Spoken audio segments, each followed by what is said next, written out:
بسم اللہ الرحمن الرحیم الصلاۃ والسلام علیکہ سیدی یا رسول اللہ وعلی آلہ واصحابہ سیدی یا حبیب اللہ الصلاۃ والسلام علیکہ سیدی مرشدی یا نور اللہ وعلی آلہ واصحابہ سیدی مرشدی یا رحمت للعالمین۔ بسم اللہ الرحمن الرحیم۔ اس خطبے کا نام جو مولا نے فرمایا، مولا امیر المومنین نے اس خطبے کا نام خطبہ گرا ہے، جو امیر المومنین کے عجیب و غریب خطبوں میں شمار ہوتا ہے۔ مولا فرماتے ہیں، تمام حمد اس اللہ کے لیے ہے جو اپنی طاقت کے اعتبار سے بلند، اپنی بخشش کے لحاظ سے قریب ہے، ہر نفع و زیادتی کا عطا کرنے والا اور ہر مصیبت و ابتلا کا دور کرنے والا ہے۔ میں اس کے کرم کی نوازشوں اور نعمتوں کی فراوانیوں کی بنا پر اسی حمد و ثنا کرتا ہوں۔ میں اس پر ایمان رکھتا ہوں چونکہ وہ اول و ظاہر ہے، اور اس سے ہدایت چاہتا ہوں چونکہ وہ قریب تر اور ہادی ہے، اور اس سے مدد چاہتا ہوں چونکہ وہ قادر و توانا ہے، اور اس پر بھروسہ کرتا ہوں چونکہ وہ ہر طرح کی کفایت و اعانت کرنے والا ہے، اور میں گواہی دیتا ہوں کہ محمد رسول اللہ صلی اللہ علیہ وسلم اس کے عبد و رسول صلی اللہ علیہ وسلم ہیں، جنہوں کے احکام کے نفاذ اور حجت کے اتمام اور عبرتناک واقعات پیش کرتے پہلے سے متنبع کر دینے کے لیے بھیجا۔ خدا کے بندو، میں تمہیں اس اللہ سے ڈرنے کی وصیت کرتا ہوں جس نے تمہارے سمجھانے کے لیے مثالیں پیش کی اور تمہاری زندگی کے اطاعت مقرر کیے، تمہیں مختلف لباسوں سے ڈھانپا اور تمہارے رزق کا سامان فراوان کیا۔ اس نے تمہارا پورا جائزہ لے رکھا ہے اور تمہارے لیے جزا مقرر کی ہے، اور تمہیں اپنی وسیع نعمتوں اور فراخ عطیوں سے نوازا اور موثر دلیلوں سے تمہیں متنبع کر دیا ہے۔ وہ ایک ایک کرتے تمہیں گن چکا ہے، اور اس مقام آزمائش و محل عبرت میں اس نے تمہاری عمریں مقرر کر دی ہیں۔ اس میں تمہاری آزمائش ہے اور اس کی درآمد و برآمد پر تمہارا حساب ہوگا۔ اس دنیا کا دھات تدلا اور سراب ہونے کی جگہ کچرے سے بھری ہوئی ہے، اس کا ظاہر خوشنما اور باطن تباہ کن ہے۔ یہ ایک مٹ جانے والا دھوکہ، غروب ہو جانے والی روشنی، ڈھل جانے والا سایہ اور جھکا ہوا ستون ہے۔ جب اس سے نفرت کرنے والا اس سے دل لگا لیتا ہے اور اجنبی اس سے مطمئن ہو جاتا ہے تو یہ اپنے پیروں کو اٹھا کر زمین پر دے مارتی ہے اور اپنے جال میں پھانس لیتی ہے اور اپنے تیروں کا نشانہ بنا لیتی ہے، اور اس کے گلے میں موت کا پھندا ڈال کر تنگ و تار قبر اور وحشت ناک منزل تک لے جاتی ہے کہ جہاں سے وہ اپنا ٹھکانہ جنت یا دوزخ دیکھ لے اور اپنے کیے کا نتیجہ پا لے۔ بعد میں آنے والوں کی حالت بھی عقلوں کی سی ہے، نہ موت کاٹ چھانٹ سے منہ موڑتی ہے اور نہ باقی رہنے والے گناہ سے باز آتے ہیں۔ باہم ایک دوسرے کے طور طریقوں کی پیروی کرتے ہیں اور یک کے بعد دیگر منظر منتہا و مقام فنا کی طرف بڑھ رہے ہیں، یہاں تک کہ جب تمام معاملات ختم ہو جائیں گے اور دنیا کی عمر تمام ہو جائے گی اور قیامت کا ہنگام آ جائے گا تو اللہ سب کو قبر کے گوشوں، پرندوں کے گھونسلوں، درندوں کے بھٹوں اور ہلاکت گاہوں سے نکالے گا۔ گروہ دردہ و سامت و ساتر احتساب و صف بستہ امرا الہی کی طرف بڑھتے ہوئے اور اپنی جائے بدست کی جانب دوڑتے ہوئے، نگاہ قدرت ان پر حاوی اور پتارنے والے کی آواز ان پر سب کے کان میں آتی ہوئی ہوگی۔ وہ ضعف و بے چارگی کا لباس پہنے ہوئے ہوں گے اور جذبے کسی کی وجہ سے ذلت ان پر چھائی ہوئی ہوگی، ہیلے اور تجربے غائب اور امیدیں منقطع ہو چکی ہوں گی، دل مایوسانہ خاموشیوں کے ساتھ بیٹھے ہوں گے، آوازیں دب کر خاموش ہو جائیں گی، پسینہ منہ میں پھندا ڈال دے گا، وحشت بھر جائے گی، اور جب انہیں آخری فیصلہ سنانے، عملوں کا معاوضہ دینے اور عذاب و عقوبت اور اجر و ثواب کے لیے بلایا جائے گا تو پکارنے والوں کی درجدار آواز سے کان لرزا اٹھیں گے۔ یہ بندے اس کے اقتدار کا ثبوت دینے کے لیے وجود میں آئے ہیں اور غلبہ و تسلط کے ساتھ ان کی تربیت ہوئی ہے۔ نزاعت وطن ان کی روحیں قبض کر لی جاتی ہیں اور قبروں میں رکھ دیے جاتے ہیں جہاں یہ ریزہ ریزہ ہو جائیں گے، اور پھر قبروں سے اکیلے اٹھائے جائیں گے اور عملوں کے مطابق جزا پائیں گے اور سب کو الگ الگ حساب دینا ہوگا۔ انہیں دنیا میں رہتے ہوئے دل و خلاصی کا موقع دیا گیا تھا اور سیدھا رستہ بھی دکھایا جا چکا تھا اور اللہ کی خوشنودی حاصل کرنے کے لیے مہلت بھی دی گئی تھی۔ شک و شبہات کی تاریکیاں ان سے دور کر دی گئی تھیں اور اس مدت حیات و اماجدہ عمل میں انہیں کھلا چھوڑ دیا گیا تھا تاکہ آخرت میں دوڑ لگانے کی تیاری اور سوچ بچار مقصد کی تلاش کر لیں اور اتنی مہلت پائیں جتنی فوائد کے حاصل کرنے اور اپنی آئندہ منزل کا سامان کرنے کے لیے ضروری ہے۔ یہ کتنی ہی صحیح مثالیں اور شفا بخش نصیحتیں ہیں۔ بشرطے انہیں پاکیزہ دل اور سننے والے کان اور مضبوط راہیں اور ہوشیار عقلیں نصیب ہوں۔ اللہ سے ڈرو، اس شخص کے مانند جس نے نصیحت کی باتوں کو سنا تو جھک گیا، گناہ کیا تو اس کا اعتراف کیا، ڈرا تو عمل کیا، خوف کیا تو نیکیوں کی طرف بڑھا، قیامت کا یقین کیا تو اچھے اعمال بجا لایا، عبرتیں دلائی گئیں تو اس نے عبرت حاصل کی، اور خوف دلایا گیا تو برائیوں سے رک گیا، اور اللہ کی پکار پر لبیک کہی تو پھر اس کی طرف رخ موڑ لیا اور اس کی طرف توبہ و نابت کے ساتھ متوجہ ہوا، عدلوں کی پوری پیروی کی اور حد کے دکھائے جانے پر اسے دیکھ لیا۔ ایسا شخص طلب حد کے لیے سرگرم عمل رہا اور دنیا کے بندنوں سے چھوٹ کر باہر کھڑا ہوا۔ اس نے اپنے لیے ذخیرہ فراہم کیا اور باطن کو پاک اور صاف رکھا اور آخرت کا گھر آباد کر لیا۔ سفر آخرت اور اس کی راہ نور دی کے لیے اور احتیاج کے موتے اور فطر و فاتح کے مقامات کے پیش نظر اس نے زیادہ اپنے ہمراہ بار کر لیا۔ اللہ کے بندو، اپنے پیدا ہونے کی غرض و غایت کے پیش نظر اس سے ڈرتے رہو، اس سے، اور جس حد تک اس نے تمہیں ڈرایا ہے اس حد تک اس سے خوف کھاتے رہو، اور اس سے سچے وعدے کا ایفا چاہتے ہوئے اور ہول قیامت سے ڈرتے ہوئے ان چیزوں کا استحقاق پیدا کرو جو اس نے تمہارے لیے مہیا کر رکھی ہیں۔ اسی خطبے میں یہ بھی الفاظ ہیں، اس نے تمہارے لیے کان بنائے تاکہ ضروری اور اہم چیزوں کو سن کر محفوظ رکھیں، اور اس نے تمہیں آنکھیں دیں تاکہ وہ کوری و بے بصری سے نکل کر روشن و زیبا روحوں اور جسم کے مختلف حصے، جن میں سے ہر ایک میں بہت سے اعضاء ہیں جن کے پیچ و خم ان کی مناسبت سے ہیں، اپنی صورتوں کی ترتیب اور عمر کی مدتوں کے تناسب کے ساتھ ساتھ ایسے بدنوں کے ساتھ جو اپنی ضروریات کو پورا کر رہے ہیں اور ایسے دلوں کے ساتھ جو اپنی غذائے روحانی کی تلاش میں لگے رہتے ہیں،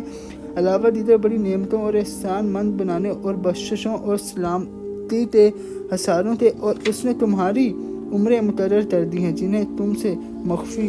رکھا ہوا ہے، اور گزشتہ لوگوں کے حالات و واقعات سے تمہارے لیے عبرت اندوزی کے موقع باقی رکھ چھوڑے ہیں۔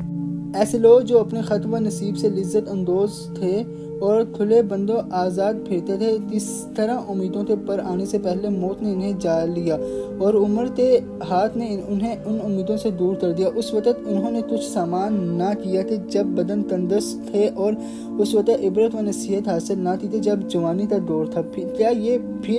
یہ بھرپور جوانی والے کمر جھٹا دینے والے بڑھاپے کے منتظر ہیں اور صحت کی تازگی والے ٹوٹ پڑنے والی بیماریوں کے انتظار میں ہیں، اور یہ زندگی والے فنا کی گھڑیاں دیکھ رہے ہیں۔ جب چل جاؤ کا ہنگام نزدیک اور تجھ قریب ہوگا، اور بستر مرگ پر قلت و اضطراب کی بے قراریاں اور سوز و تپش کی بے چینیاں اور لعاب دہن کے پھندے ہوں گے، اور عزیز و اقارب اور اولاد و احباب سے مدد کے لیے فریاد کرتے ہوئے ادھر ادھر کروٹیں بدلنے کا وقت آ گیا ہوگا۔ تو کیا قریبیوں نے موت کو روک لیا یا رونے والوں کے رونے نے کچھ فائدہ پہنچایا؟ اسے تو قبرستان میں قبر کے لیے تن گوشے کے اندر جکڑ باندھ کر اکیلا چھوڑ دیا گیا ہے۔ سانپ اور بچھو نے اس کی جلد کو چھلنی کر دیا، اور وہاں پامالیوں نے اس کی تر و تازگی کو فنا کر دیا ہے۔ آندھیوں نے اس کے آثار مٹا ڈالے اور حادثات نے اس کے نشانات تک محو کر دیے۔ تر و تازہ جسم لاکھ ضرور مفسر مردہ ہو گئے، ہڈیاں گل سڑ گئیں اور روحیں گناہ کے بارگانے کے نیچے دبی پڑی ہیں اور غیب کی خبروں پر یقین کر چکی ہیں، لیکن ان کے لیے اب نہ اچھے عملوں میں اضافہ کی کوئی صورت اور نہ بد عمالیوں سے توبہ کی کوئی گنجائش ہے۔ کیا تم انہیں مر چکنے والوں کے بیٹے، باپ، بھائی اور قریبی نہیں ہو؟ آخر تمہیں بھی تو ہو بہو انہی سے حالات کا سامنا کرنا اور انہی کی راہ پر چلنا ہے اور انہی کی شاہراہ پر گزرنا ہے، مگر دل اب بھی حظ و سعادت سے بے رغبت اور ہدایت سے بے پرواہ ہے اور غلط میدان میں جا رہے ہیں، گویا ان کے علاوہ کوئی اور مراد و مخاطب ہے، اور گویا ان کے لیے دنیا سمیٹ لینا ہی صحیح راستہ ہے۔ یاد رکھو کہ تمہیں گزرنا ہے صراط پر، اور وہاں کی ایسی جگہوں پر جہاں قدم لڑکھڑانے لگتے ہیں اور پیر پھسل جاتے ہیں، اور قدم قدم پر خوف و دہشت کے خطرات ہیں۔ اللہ سے اس طرح ڈرو جس طرح وہ مرد غیرت و دانا ڈرتا ہے کہ جس کے دل کو اتباع کی سوچ بچانے اور چیزوں سے غافل کر دیا ہو، اور خوف نے اس کے بدن کو تعاو و طافت میں ڈال دیا ہو، اور نماز شب نے اس کی تھوڑی بہت نیند کو بھی بیداری سے بدل دیا ہو، اور امید ثواب میں اس کے دین کی پتلی ہوئی دوپہر نے پیاس میں گزرتی ہوئی اور زہد و ورا نے اس کی خواہشوں کو روک دیا ہو اور ذکر الہی سے اس کی زبان ہر وقت حرکت میں ہو، خطروں کے آنے سے پہلے اس نے خوف کھایا ہو اور تتی پھٹی راہوں سے بچتا ہوا سیدھی راہ پر ہو لیا ہو اور راہ مقصود پر آنے کے لیے سیدھا راستہ اختیار کیا ہو، نہ خوش فریبیوں نے اس میں بیچ و تاب پیدا کیا ہو اور نہ مشتبہ باتوں نے اس کی آنکھوں پر پردہ ڈالا ہو، بشارت کی خوشیوں اور نعمت کی آسائشوں تو پا کر میٹھی نیند سوتا ہے اور امن چین سے دن گزارتا ہے۔ وہ دنیا کی ابردا سے قابل تعریف سیرت کے ساتھ گزر گیا اور آخر کی منظر پر سعادتوں کے ساتھ پہنچا۔ وہاں تک خطوں کے پیش نظر اس نے نیکیوں کی طرف قدم بڑھایا اور اچھائیوں کے لیے وطفہ حیات میں تیز نام چلا، طلب آخرت میں دلجمی و رغبت سے بڑھتا گیا اور برائیوں سے بھاگتا رہا اور آج کے دن کل کا خیال رکھا اور پہلے سے اپنے آگے کی ضرورتوں پر نظر رکھی۔ بخشش و عطا کے لیے جنت و عطا و عذاب کے لیے دوزخ سے بڑھ کر کیا ہوگا اور انتقام لینے اور مدد کرنے کے لیے اللہ سے بڑھ کر کون ہو سکتا ہے، اور سند و حجت بن کر اپنے خلاف سامنے آنے کے لیے قرآن سے پڑھ کر کیا ہے۔ میں تمہیں اللہ سے ڈرنے کی وصیت کرتا ہوں جس نے ڈرانے والی چیزوں کے ذریعے ازر تراشی کی کوئی گنجائش باقی نہیں رکھی اور سیدھی راہ دکھا کر حجت تمام کر دی ہے، اور تمہیں اس دشمن سے ہوشیار کر دیا جو چپکے سے سینوں میں نفوس کر جاتا ہے اور تانا پھوسی کرتے ہوئے کانوں میں پھونک دیتا ہے، چنانچہ وہ گمراہ کرتے تباہ و برباد کر دیتا ہے اور وعدے کی طفل تسلیوں سے دھارس بندھائے رکھتا ہے۔ پہلے تو بڑے سے بڑے جرموں کو سنوار کر سامنے لاتا ہے اور بڑے بڑے مہلک گناہوں کو ہلتا اور ثبت کرتے دکھاتا ہے، اور جب بہتائے ہوئے نفس کو گمراہی کے دھوئے پر لگا دیتا ہے اور اسے اپنے پھندوں میں اچھی طرح جکڑ لیتا ہے تو جسے سجایا تھا اس کو برا کہنے لگتا ہے، اور جسے ہلکا اور ثبت دکھایا تھا اس کی گرانباری و اہمیت بتاتا ہے، اور جس سے مطمئن اور بے خوف کیا تھا اس سے ڈرانے لگتا ہے۔ اسی خطبہ کا ایک جز یہ ہے جس میں انسان کی پیدائش کا بیان ہے، یا پھر اسے دیکھو جسے اللہ نے ماں کے پیٹ کے اندھیروں اور پردے کی اندرونی تہوں میں بنایا، اور جو ایک جراثیم حیات سے چھلتا ہوا نطفہ اور بے شکل و صورت کا منجمد خون تھا، پھر انسانی خد و خال کے سانچے میں ڈھلتا ہنبیند بنا، اور پھر طفل شیر خوار، اور پھر حد رضاعت سے نکلتا طفل نوخیز، اور پھر پورا جوان ہوا۔ اللہ نے اسے نداشت کرنے والے دل اور بولنے والی زبان اور دیکھنے والی آنکھیں دی تاکہ عبرت حاصل کرتے ہوئے کچھ سمجھے اور پوچھے اور نصیحت کا اثر لیتے ہوئے برائیوں سے باز رہے، مگر ہوا یہ کہ جب اس کے اذہان میں توازن و اعتدال پیدا ہو گیا اور اس کا قد و قامت اپنی بلندی پر پہنچ گیا تو غرور و سرمستی میں آ کر ہدایت سے بھرت اٹھا اور اندھا دھند بھٹکنے لگا۔ اس طرح کہ رندی ہوا ہوس ناتی کے ڈول بھر کر کھینچ رہا تھا اور نشاط و طرب کی کیفیتوں اور ہوس بازی کی تمناؤں کو پورا کرنے میں جان کھپائے ہوئے تھا، نہ کسی مصیبت کو خاطر میں لاتا تھا، نہ کسی ڈر اندیشے کا اثر لیتا تھا۔ آخر انہی شوریدوں میں غافل و مدہوش حالت میں مر گیا، اور جو تھوڑی بہت زندگی تھی اسے بےہودگیوں میں گزار گیا، نہ ثواب کمایا نہ کوئی فریضہ پورا دیا۔ ابھی وہ باقی ماندہ سرکشیوں کی راہ میں تھا کہ موت لانے والی بیماریوں اس پر ٹوٹ پڑی تو وہ بھونچتا سا ہو کر رہ گیا، اور اس نے رات اندو مصیبت کی تفتوں اور درد و آلام کی سختیوں میں جاگتے ہوئے اس طرح گزار دی کہ وہ حقیقی بھائی مہربان باپ، بے چینی سے فریاد کرنے والی ماں اور بے قراری سے سینہ توڑنے والی بہن کے سامنے سکرات کی مدہوشیوں اور سطر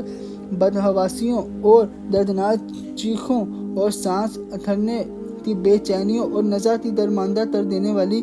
شدتوں میں پڑا ہوا تھا۔ پھر اسے کفن میں نامرادی کے عالم میں لپیٹ دیا گیا اور وہ بڑے چپکے سے بلا مزاحمت دوسروں کی نقل و حرکت کا پابند رہا۔ پھر اسے تختے پر ڈال دیا گیا۔ اس عالم میں تو وہ محنت و مشقت سے خستہ حال اور بیماریوں کے سبب سے نڈھال ہو چکا تھا۔ اسے سہارا دینے والے نوجوانوں اور تعاون کرنے والے بھائیوں نے کاندھا دے کر پردیس سے گھر تک پہنچا دیے تھے، جہاں میل ملاقات کے سارے سلسلے ٹوٹ جاتے ہیں۔ جب مشائیت کرنے والی اور مصیبت زدہ پلٹ آئے ہو تو اسے قبر کے گھرے میں اٹھا کر بٹھا دیا گیا۔ فرشتوں سے سوال و جواب کے واسطے سوال کی دہشتوں اور امتحان کی ٹھوکریں کھانے کے لیے، اور پھر وہاں کی سب سے بڑی آفت کھولتے ہوئے پانی کی مہمانی اور جہنم میں داخل ہونا اور دوزخ کی لپٹیں اور بڑھتے ہوئے شعلوں کی تیزیاں ہیں، اور نہ اس میں راحت کے لیے کوئی وطفہ ہے، اور نہ سکون و راحت کے لیے کچھ دیر کے لیے بچاؤ ہے، نہ روکنے والی کوئی قوت ہے، اور نہ اب سکون دینے والی موت، نہ تکلیف کو بھلا دینے کے لیے نیند، بلکہ وہ ہر وقت قسم قسم کی موتوں اور گھڑی گھڑی نئے عذابوں میں ہوگا۔ ہم اللہ ہی سے پناہ کے خواہشار ہیں۔ اللہ کے بندوں، وہ لوگ کہاں ہیں جنہیں عمریں دی گئیں تو وہ نعمتوں سے بہرہ یاب ہوتے رہے، اور انہیں بتایا گیا تو وہ سب کچھ سمجھ گئے، اور وقت دیا گیا تو انہوں نے وقت غفلت میں گزار دیا، اور صحیح و سالم رکھے گئے تو اس نعمت کو بھول گئے۔ انہیں لمبی مہلت دی گئی تھی، اور اچھی اچھی چیزیں بھی انہیں بخشی گئی تھی، دردناک عذاب سے انہیں ڈرایا بھی گیا تھا، اور بڑی چیزوں کے ان سے وعدے بھی کیے گئے تھے۔ تو اب تم ہی ورثہ ہلاکت میں ڈالنے والے گناہوں اور اللہ کو ناراض کرنے والی خطاؤں سے بچتے رہو۔ اے چشم و گوش رکھنے والو، اے صحت و ثروت والو، کیا بچاؤ کی کوئی جگہ یا چھٹکارے کی کوئی گنجائش ہے، یا کوئی پناہ گاہ یا ٹھکانے ہیں، باہر نکلنے کا موقع، یا پھر دنیا میں پلٹ کر آنے کی کوئی صورت ہے؟ اگر نہیں ہے تو پھر کہاں بھٹک رہے ہو اور کدھر کا رخ کیے ہوئے ہو، یا کن چیزوں کے فریب میں آ گئے ہو؟ حالانکہ اسی لمبی چوڑی زمین میں تم میں سے ہر ایک کا حصہ اپنے تد بھرتا ٹکرا ہی تو ہے، جس میں وہ مٹی سے اٹھا ہوا رخسار کے بل پڑا ہے ہوگا۔ یہ بھی غنیمت ہے خدا کے بندوں، جب کہ گردن میں پھندا نہیں پڑا ہوا ہے، اور روح بھی آزاد ہے۔ ہدایت حاصل کرنے کی فرصت اور جسموں کی راحت اور مجلسوں کے اجتماع اور زندگی کی بتایا مہلت اور اثر نو اختیار سے کام لینے کے مواقع اور توبہ کی گنجائش اور اطمینان کی حالت میں قبل کے اس کی تنگی و ضیق میں پڑ جائے اور خوف از محلال اور اس پر چھا جائے، اور قبل اس کے موت آ جائے اور قادر و غالب کی گرفت اسے جکڑ لے، آنکھوں سے آنسو بہہ نکلیں اور دل کانپ اٹھے۔ بعض لوگ اسی خطبے کو خطبہ گرا کے نام سے یاد کرتے ہیں۔ میری دوسری دعا، اللہ اپنے پیارے رسول پیارے حبیب حضور سرکار رحمت اللہ علیہ و خاتم النبیین، اللہ اپنے پیارے رسول کے صدقے ہم پر اپنا فضل اور اپنا کرم فرمائے۔ تاجدار ختم نبوت زندہ باد، پاکستان زندہ باد۔ اللہ حافظ۔